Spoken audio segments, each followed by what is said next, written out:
দুটা পাকে মাটির সাথে টানতে টানতে, মাটির সাথে হেসরাতে হেসরাতে তিনি মিম্বরের কাছে আসলেন, কিন্তু ইমামতি করার মতো শক্তি শরীরে নাই। তিনি ইশারা দিলেন, মুরু আবু বকরিন ইউসাল্লি বিন নাস, তোমরা আবু বকরকে বলো ইমামতি করে যেন নামাজ পড়ায়। নবীজির সে শক্তি ছিল না। অথচ ভাইরা, মাসআলা আমরা সবাই জানি, এরকম অসুস্থ যদি কেউ হয় তার জন্য মসজিদে আসা কি জরুরি? এত অসুস্থ হলে তিনি তো বাসায় নামাজ পড়তে পারেন। তোমার উম্মতকে জানিয়ে দাও, তারা যদি 5 ওয়াক্ত নামাজকে ঠিকঠাক মতো সময় মতো হক আদায় করে সুন্দর করে আদায় করে, তো আল্লাহ রাব্বুল আলামিন তাদেরকে 50 ওয়াক্ত পড়লে যে পরিমাণ তারা সওয়াব পেত, আল্লাহ বলেছেন যে সেই পরিমাণ সওয়াব তাদেরকে আমি 5 ওয়াক্তের মাধ্যমে দেব।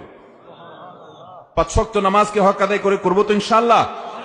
ওয়াক্ত মতে ইহতিমামের সাথে, ধীরস্থিরতার সাথে, সৌন্দর্যের সাথে, মনোযোগের সাথে, আল্লাহ স্মরণের সাথে নিয়ে আল্লাহ রাব্বুল আলামিন